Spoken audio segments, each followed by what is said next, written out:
दुखी गौरैया। एक शांत से गांव में चीकू नाम की एक छोटी सी गौरैया अपने साथी के साथ एक पुराने आम के पेड़ पर रहती थी। दोनों ने मिलकर बड़ी मेहनत से एक सुंदर घोंसला बनाया था, जिसमें वे अपने नन्हे बच्चों को पालने का सपना देख रहे थे।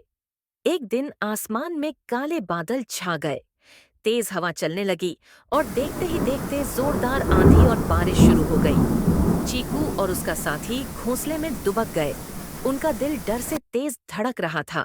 पेड़ हिलने लगा और बारिश की बूंदें घोंसले को भिगोने लगीं।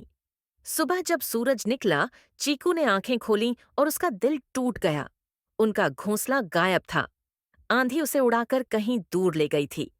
वे दोनों बहुत देर तक ढूंढते रहे, लेकिन उन्हें बस टूटी टहनियां और बिखरे हुए पंख मिले। चीकू दुखी होकर रोने लगी।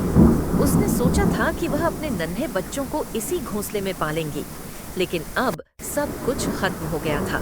तभी उसके साथी ने प्यार से कहा, चीकू, उम्मीद मत हारो।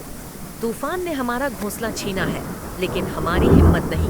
हम फिर से बनाएंगे और इस बार और भी मजबूत घोंसला होगा। चीकू ने आंसू पोंछे और फिर से टहनियां इकट्ठी करने लगी।